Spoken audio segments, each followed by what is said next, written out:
Jaya Radha Madhava Kunja Bihari Radha Madhava Kunja Bihari Jaya Radha Madhava Kunja Bihari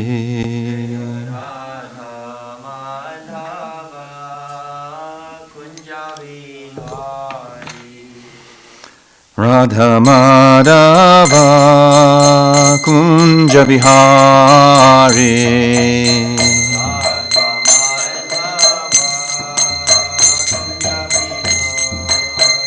Jai Gopijana Vallabha Giri Vardhari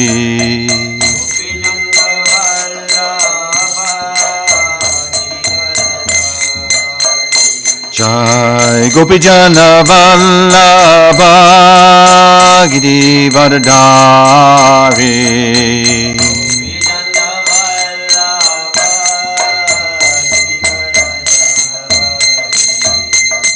Gopijana Vallabha Giri Vardhari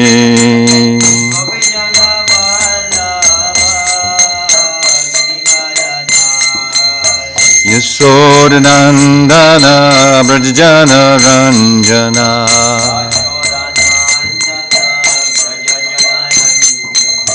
Yashodanandana Brajajana Ranjana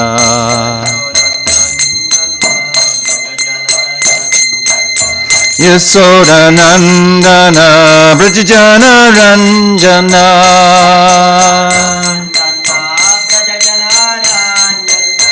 Jamuna Tira Vanachari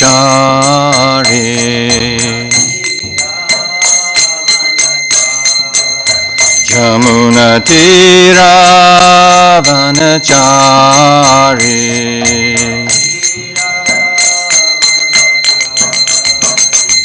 Jaya Radha Madhava Kunja Bihari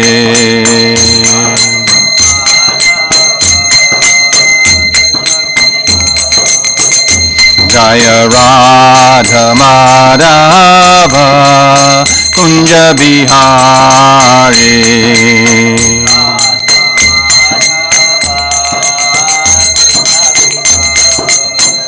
Jaya Radha Giridhari Radha Giridhari Radhe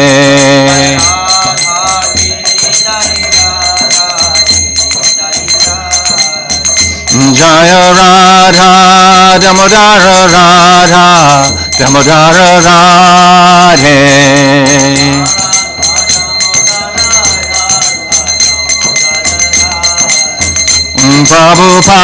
Prabhupada Prabhupada Prabhupada Prabhupada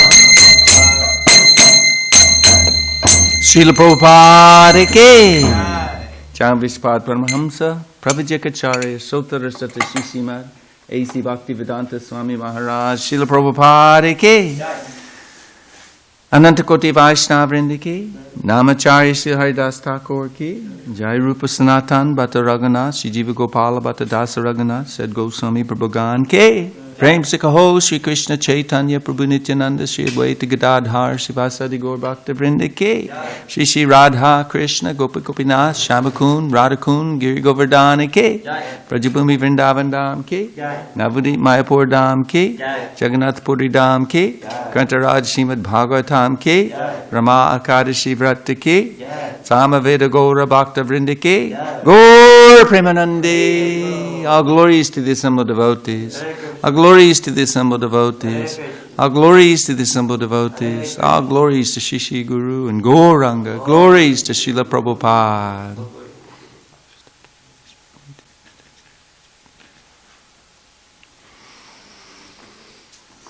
not sure if it's directly up. It's here. 35. Let's see.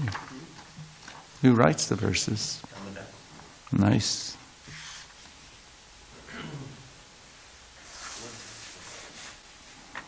Yep, that's the one.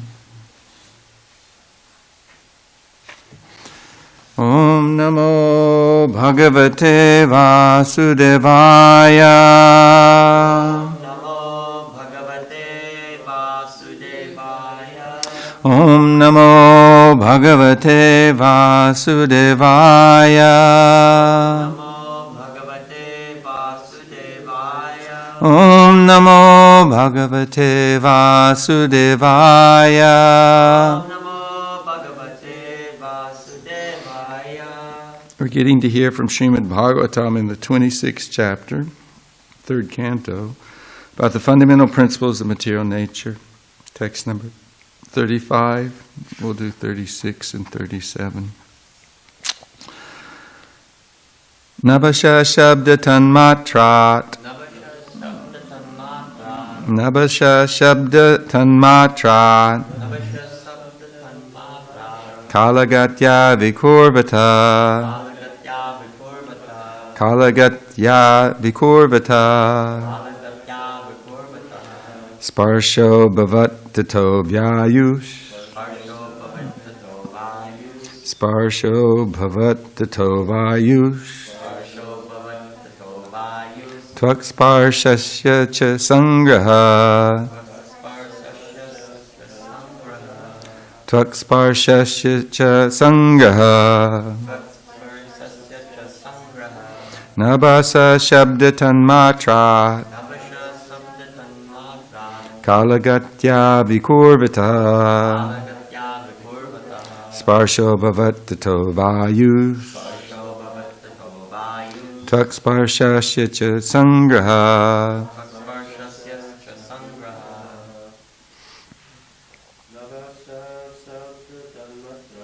Nabasa Shabda Tanmatra. Kalagatya Vikurvata. Sparsho Bhavat Tato Vayus. Tvak Sparshasya Cha Sangraha.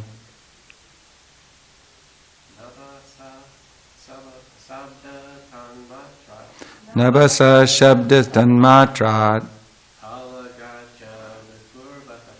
Kalagatya Vikurvataha.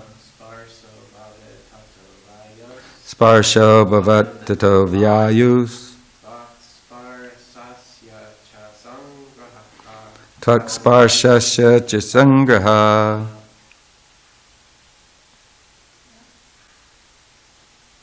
Go ahead. Nabasa Shabda Tanmatrat. Kalagatya Vikurvataha. Sparsho Bhavat Tato Vyayus. Tvak Sparshasya Cha Sangraha. Nabasa from ether. Shabda Tanmatrat, which evolves from the subtle element sound. Kalagatya, under the impulse of time.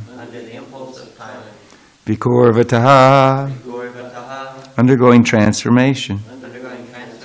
Sparshaha, the subtle element touch. Abhavat, evolved. Tataha, thence. Vayu, air. Tvak, the sense of touch. Sparshasya, of touch. Cha, and. Sangraha, perception. Translation and purport by His Divine Grace A.C. Bhaktivedanta Swami Srila Prabhupada. From ethereal existence, which evolves from sound, the next transformation takes place under the impulse of time. And thus the subtle element touch, and thence the air and sense of touch becomes prominent. Please repeat. From ethereal existence, which evolves from sound, the next transformation takes place under the impulse of time. And thus the subtle element touch, and thence the air and sense of touch become prominent. In the course of time, when the subtle forms are transformed into gross forms, they become objects of touch. The objects of touch, and the tactile sensor also develop after this evolution in time. Sound is the first sense object to exhibit material existence, and from the perception of sound, touch perception evolves, and from touch perception, the perception of sight. That's the way of the gradual evolution of our perceptive objects.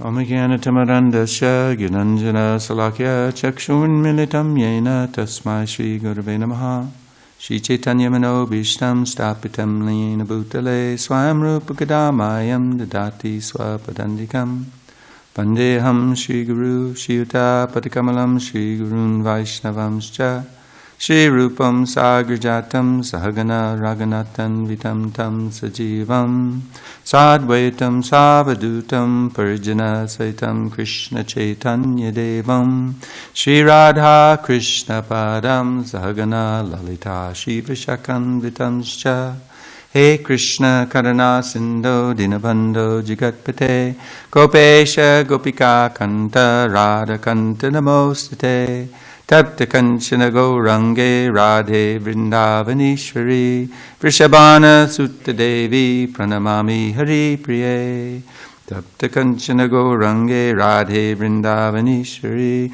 Vrishabhana Sutta Devi Pranamami Hari Priye Vanchakopatrubhyascha kripasindhu bevacha patitanam bhavanebhyo vaishnavebhyo namo namaha Shri Krishna Chaitanya Prabhu Nityananda Shri Advaita Gadadhar Shivasadi Gaur Bhakta Vrinda Hare Krishna Krishna Krishna Hare Hare Hare Rama Rama Rama Hare Hare. So I don't think I'll give class tomorrow because there might not be anybody in the temple if I do. Where's Ryan? Where's Mukunda? Where's Damodar? Ryan is cooking breakfast. Larry and Damodar don't know. And SanDiego, Missing in action. So we're getting to hear about the creation from Kapila Dev. He's speaking to his mother Devahuti. She, although an exalted devotee. Oh, yours. Is Larry back there too? Okay. Although Devahuti is a great devotee, the mother of Lord Kapila Dev, incarnation of the Supreme Personality of Godhead, acting as a conditioned soul. This is the mood of the pure devotee as we were speaking yesterday. She says, I'm in complete ignorance. If you leave home now, how will I become delivered from Maya? How will I get out of illusion, go back home, back to Godhead? Please instruct me. So this is the knowledge that Kapila Dev is sharing with his mother. So it is important to hear. If we're to understand how Krishna, God, is great, then these are the details of how great He is. And this is just in relationship to creating a material universe. It's just a tiny little insignificant portion of the total reality. But for us, it's a big deal, very big deal, infinitely big. And we should understand that it all comes from the person Krishna in His expansions. And so it all comes from the subtle to the gross. From life comes matter, not the other way around. So we heard how sound was the original element, subtle element, and then ether came from that, and then the sense of hearing. So it's like the Bible says, in the beginning there was the Word, and the Word was with God. So from the Word, from sound, all of the material creation subsequently manifests. And now we've come to the second element, which is touch. So touch, this is subtle. Certainly it's subtle. And from that touch comes the air. So from air comes the sense of touch. So it's going to become from hearing to feeling to seeing, as Srila Prabhupada indicated in the last verse of the purport. Next will be sight. So we have the ether, we have the air, we have the fire. You can see the fire by the light of the sun. Light and heat being byproducts of the fire, one can see. And then, after seeing, one can taste, that's water. And then from the water comes the earth finally. And from there we get the sense of smell. So anyway, the word evolution is used here in the purport. So it's not like there is no evolution, but if one wants to understand what evolution is, one should not listen to the speculative theories of Darwin or any other Maya Pratigyana, people whose knowledge, so-called knowledge, is stolen by illusion, saying that the evolution is in the change of the bodies transforming into subsequent species. It's not like that. And as we were hearing one of our friends say, that it's true, the creation did not take place all at one moment, nor did all the species arrive in one moment. We're hearing that it's a gradual evolution from one to the next, and that the Shakti, Bhagavat Virya, the vital energy of where is it? How is it stated? Bhagavat Virya, the energy of the Supreme Personality of Godhead. By the time Shakti, the matter is agitated, it is ignited, and then these things take place, and they take place one after another. And so it's not all simultaneously, nor in relationship to the species. It's not that the bodies transform, but you have different mothers who are the mother of different species. Inconceivable for us Kali Yuga humans. How can you give a baby to other than a human if that's what you are?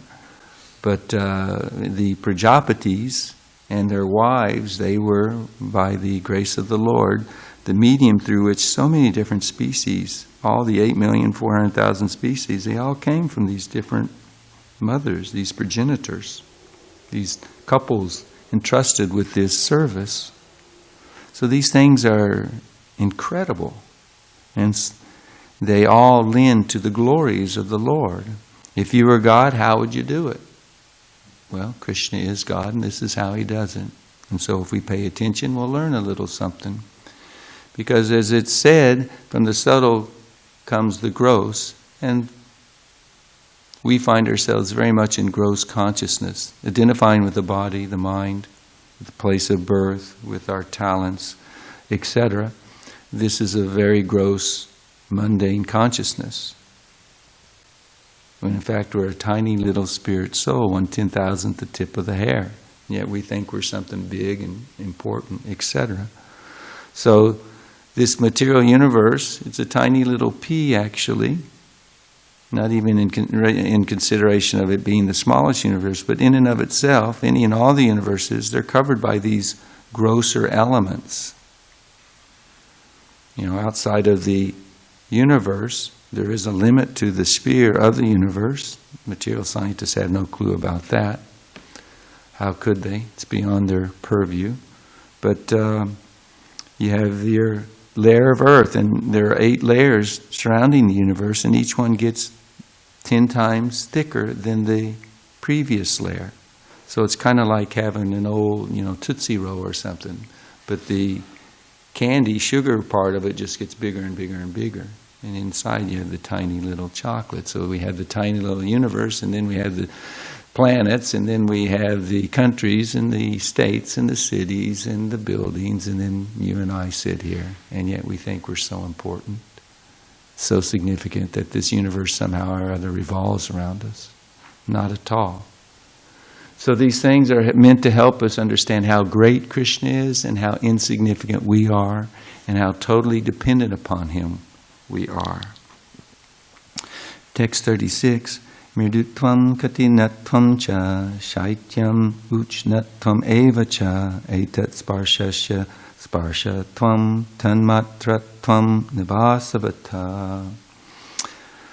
Softness and hardness, cold and heat are the distinguishing attributes of touch, which is characterized as a subtle form of air. Please repeat. Softness and hardness, cold and heat are the distinguishing attributes of touch, which is characterized as a subtle form of air. Purport. Tangibility is the proof of form. In actuality, objects are perceived in 2 different ways. They're either soft or hard, cold or hot, etc. This tangible action of the tactile sense is the result of the evolution of air which is produced from the sky. So, this morning when I got up, it was a little bit colder than it was the previous day. I notice you're wearing long underwear. It gets cold in this, marble floor temple, and before the sun has come up.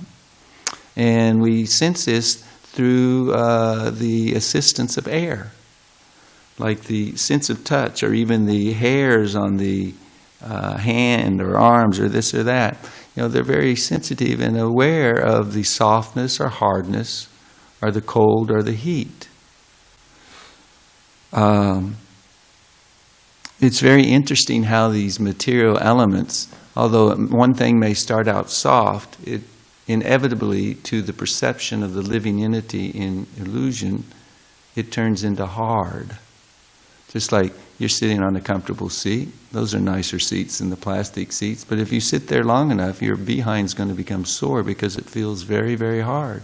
Isn't it? So that which starts out as appearing to be pleasant, it inevitably turns out to be a source of unhappiness, of suffering. Same way with the cold. After the hot summer season, when the cool breezes come in, the temperature drops at night or whatever. At first it seems very pleasant.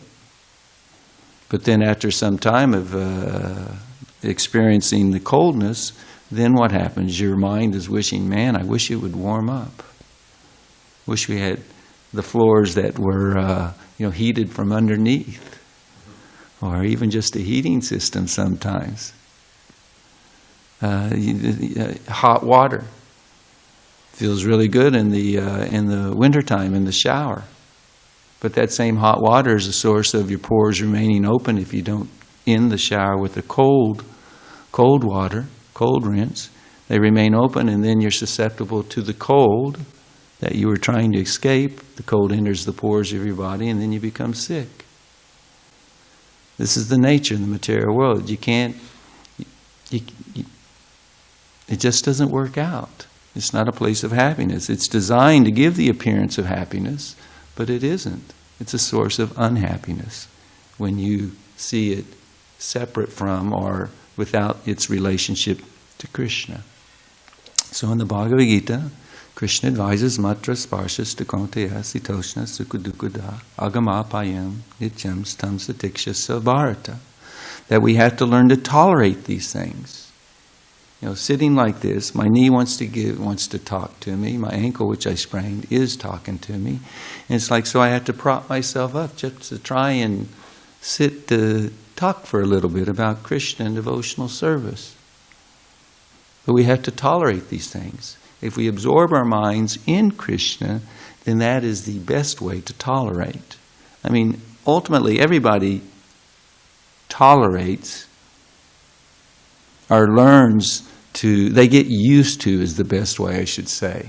They're not really tolerating, but everybody gets used to the misery. But their way of getting used to it, the older they get, the more ground down to dust. I know I said that previously, but I see it all the time with the people I interact in my work. That the old people often can be very grouchy, very unhappy, everybody else is going to a fair, going to a home show to kind of enjoy the bubble of happiness. Let me buy something, that'll make me happy. There's lots of people I can eat, crazy junk foods, that'll make me happy. There's so many people that had that inspiration, let me enjoy. But many of the old people, especially the ones wheeled around in the wheelchair, they're just sitting there and there is no enjoyment for them. They become fixed in the misery. I was speaking to my chiropractor yesterday, and her father has cancer, and they removed it from one lung, and now they found it in another lung, and he's really miserable. Not simply physically, but mentally, because he can no longer function the way he wanted to. You identify with this body, and you get used to, in terms of youth, or to some extension, how you had the strength and the ability to try and fulfill your desires. More and more that gets taken away from you. So devotees tolerate with intelligence, knowing everything's temporary, no matter how bad it can be. Tolerate the intolerable, stick to the process, and it'll all be over with in a glorious fashion. Being reunited in eternal service with the spiritual master, the devotees, and the Lord. And these teachings are so apropos. Probably everyone here has heard that Agnideva, wonderful Vaishnav who has inspired so many devotees with his sincere chanting of the Mahamantra of Kirtan. Well, if I'm not mistaken, the first, that's the way I heard it, if not one of the first, to bring back Bengali tunes from Mayapur, early 70s, to America and popularize them. One of our other godbrothers, Murari Hari, I think is his second name. There's 3 Muraris in Mayapur that I know, and I get it mixed up. But one of my godbrothers, who comes from a family of Kirtaniers, his parents were encouraged by Srila Prabhupada to move to the compound of ISKCON and chant Hare Krishna. And so that was their service, that's his service. His children are carrying on and helping with the 24-hour kirtan that goes on in Mayapur. So he taught Agnidev so many nice Bengali tunes, traditional tunes, not fancy tunes, but wonderful, simple Bengali tunes. And even up until his sickness, where he's in an intensive care unit and in an induced coma, because his lungs, we're talking about air, or we'll talk more in the next purport, his lungs are not taking in sufficient oxygen. And without oxygen, the living entity cannot stay in the material body. It becomes uninhabitable. And in his induced coma, he's breathing with the assistance of a machine. The body would not function. So anyway, I bring him up for 2 reasons. We should pray that the Lord and Srila Prabhupada will keep their sheltering, protective glance upon him, and whether he stays with us or not, that he be allowed to continue chanting as he has throughout his entire adult life, glorifying the Lord and pleasing the Lord and his devotees. And secondly, I bring it up because don't think it won't happen to you. these things, just as everything gradually evolves, in the same way, it gradually dissolves. It's the process of the presence of the living entity. The universe expands and manifests because of the presence of the Lord within it, facilitating the countless living entities that He places within it, and it gradually goes down. So birth, growth, byproducts, staying for some time, dwindling, and leaving the body or death. These are all symptoms of the body which is inhabited by the presence of life. And you will exit at some point at one of those levels. Some people leave very early, some people take it to the older decades, latter decades in life. But whatever the case may be, we should be prepared, because no one knows when the final exam will be presented to us. Are you going to remember Krishna? And are you going to want to serve Krishna? Or instead, are you going to be diverted to some silly desire that you had and had cultivated? We have to be so careful about what we desire. We sing Ye Prasadi Sarva Asha, that by taking shelter of the spiritual master's lotus feet, all desires are fulfilled. Now, Narottam Das Thakur, in composing this song glorifying his spiritual master, his absorption is totally in the service of Radha and Krishna. Those are his spiritual desires and aspirations. Please allow me, please accept me as an assistant of your servants. Let me render wonderful services unto the divine couple. And those desires are fulfilled. As neophyte devotees, we often take it to mean that which we like, avoidance of that which we don't like. But when we desire things, Krishna is not dull stone. He, Chaitya Guru in the heart, recognizes and hears whatever we want. And for those who are engaged in activities that are pleasing his devotee and thus pleasing him, okay. Just like my son, his car was totaled, it was finished, and he got a new car. It's a new car for him. He got a Mustang. He had this desire, let me get a Mustang, Ford Mustang with a convertible. Okay, so he got his car. It's kind of snazzy. And he's had it, 3 weeks or something like that. And I kind of thought, yeah, I'd like to drive it. I'd been away this day, but I'd like to drive it. And, there'd been no mention, or I hadn't asked for that, because that's just a silly, I drive rental cars all the time all over the country, so, I've experienced a variety of cars. Ultimately, they get you from point A to point B, hopefully. And whether or not you're a little more comfortable in one car or have a little more space to stretch your elbows in another car, ultimately it doesn't matter. Because it's a car. And that's all it is. But anyway, I had this desire, never really put much stock into it. So you know how that desire was fulfilled this morning? I wake up and I see a note written for me. Aja turned out your lights at 11 o'clock. Sorry. Turned out the lights of your car at 11 o'clock. It's parked out front of our place. So I knew what the sorry meant. My battery's dead. So what do? I don't have enough time to call who knows how long the roadside assistance, and at the early hours there's not hardly anybody out. What to speak of, hey, help me jump here, So I asked Aja if I could borrow his car. Okay.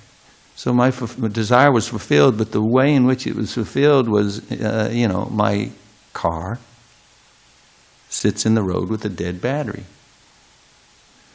So I rather would have not had a dead battery and just, without that, what would you call it, just that unpleasant experience, then drive the car. But Krishna is so kind that he knows how to fulfill the desires of his devotees in such a way that you won't want to desire it again. Okay, I drove the car. It's nothing snazzy. The seats are a lot more comfortable and the bumps aren't as easily felt. But like I said, it's just a car. And these bodies are just bodies. And they have no value whatsoever Even materially, the scientists say the elements that make them up are worth a few cents. With inflation, let's say $1 or $2. Its only value is in using it in Krishna's service. And the way we're engaging in Krishna's service right now is we're hearing Srimad Bhagavatam, speaking about Srimad Bhagavatam. So one more verse, because this will cover the entirety of the evolution of the element touch of air and the sense of touch. And this purport's much bigger and it has a lot more to it. So, chachalam vyuhanam praptir netritvam dravya shabdayo sarvindriyanam atmatvam vayo karma bilakshanam. The action of the air is exhibited in movements, mixing, allowing approach to the objects of sound and other sense perceptions, and providing for the proper functioning of all other senses. Please repeat. The action of the air is exhibited in movements, mixing, allowing approach to the objects of sound and other sense perceptions, and providing for the proper functioning of all other senses. Purport. We can perceive the action of the air when the branches of the tree move or when dry leaves on the ground collect together. So we're not just simply feeling the air in that way. We're seeing the effect of the air. So Srila Prabhupada has said it's exhibited in movements, allowing approach to the objects of sound and other sense perceptions. So seeing it move, that's sight. But it is moving because of air. Similarly, it is only by the action of the air that a body moves. And when the air circulation is impeded, many diseases result. Paralysis, nervous breakdowns, madness, and many other diseases are actually due to an insufficient circulation of air. In the Ayurvedic system, these diseases are treated on the basis of air circulation. If from the beginning one takes care of the process of air circulation, such diseases cannot take place. From the Ayurveda as well as from the Srimad Bhagavatam, it is clear that so many activities are going on internally and externally because of air alone. And as soon as there is some deficiency in the air circulation, these activities cannot take place. So, in Vedic culture, it's not uncommon that just for good health, people know about the importance of breathing, pranayama. Now, people in this day and age, devotees catch on, some of us old-timers, realizing, okay, you can't just ignore the condition of your body. You have to endeavor to maintain some semblance of balance of health as the body gets older, because by nature it starts falling apart. And so many devotees have taken to, breathing and stretching so that they can try and remain healthy in the service of Srila Prabhupada. One thing, just the slightest little, tidbit. When you wake up in the morning, the first thing we should do is offer obeisances to the spiritual master. That's how we're taught.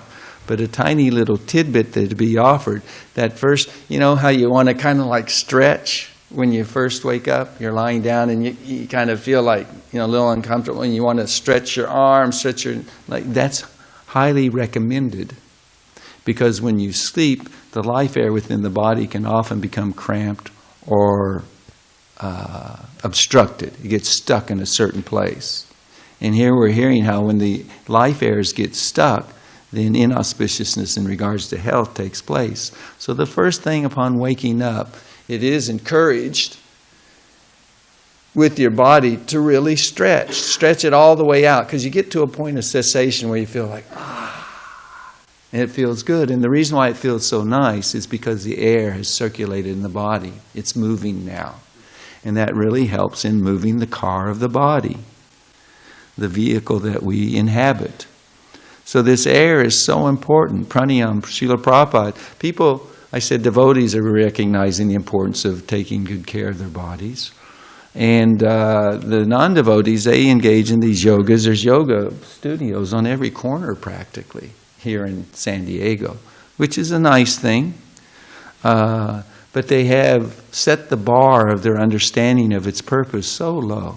Like pranayama, it's not just breathing and health related, but Srila Prabhupada in the 4th canto, in relationship to Dhruva Maharaj being instructed to engage in the process of Ashtanga Yoga, pranayama is meant to detach one from the objects of the senses, to detach the mind from the objects of the senses. So any activity, this is what we really emphasized the first generation for so many, many years, any activity of any other process is automatically achieved through the process of bhakti yoga. Like through pranayama, one can learn to control the mind. The mind can become peaceful and one endeavors to control the mind. Control the mind should be for becoming detached from material sense gratification, bodily identification, and attached to the lotus feet of Vishnu, Krishna. But in devotional service, simply by engaging in the service, following the instructions of the spiritual master, that's automatically achieved. It happens as a byproduct. When you take your prasadam this morning, if you do, then if you were hungry before eating, automatically that hunger is going to disappear. One becomes nourished, one becomes satisfied. These things happen as a byproduct of simply eating. Just like in devotional service, you have the experience, you have the perception, and you become detached from this material world, trying to enjoy this material world and material body. So the process of the moving of the airs, it is a great science. There's 10 airs in the body. When we speak of air, we generally think of oxygen. Without oxygen, no one lives. Agni-Dev Prabhu will leave that body if sufficient oxygen is not able to get in the lungs, the infected lungs that he has. Oxygen, the material scientists, they tell us that, the more oxygen you have within the body, the higher level of oxygen, then actually the cells are able to become healthier, and cure themselves quicker than otherwise. I remember years ago some funny tabloid picture of Michael Jackson in an oxygen chamber, and he would sleep like that at night. And they just wanted to make fun of him, wacko, jacko, whatever they called him. But the reality of it was, no, he had understood, he had heard, and he had applied that the enrichment of oxygen within the body is very, very good for overcoming exhaustion, for becoming healed quickly or quicker from disease or what have you. It's a fact. The blood is circulating through the heart. The heart is where the soul is, and the material body has its mundane organ, mundane functioning, its system of functioning on a mundane level, even though it may be subtle, so subtle, what do they call it? The AMA has no clue about these aspects. They don't hardly discuss it at all. They're just dealing with symptoms. But say like Ayurveda, which is what Srila Prabhupada is quoting, even the Chinese, they are understanding about the qi and keeping the flow of the qi within the body unblocked. If the organs of the body will get sufficient qi, which is these life airs, different aspects of these life airs, then they stay healthy. And you can grow old and die healthy. So we make light of that because you want to keep it balanced. Die this body will. But if you can remain healthy in the service of the Lord, it makes it easier for those who are influenced by the body certainly to engage in the service. More service, better service. So we don't denigrate good health at all, or the necessity of engaging in it to the degree that we're attached to the bodily concept. So anyway, 10 life airs in the body, and it's saying without the movement of air, the body can't even move. All these things take place You know, if you have a machine, a robot, or this or that, they'll have electrical impulses, or they'll have wires, you know, so the hand can move, etc. But with the body, on the subtle platform, it's through the different life airs. It's totally incredible. Really amazing stuff. The ability to digest, that's life air. That's the prana in the stomach, Krishna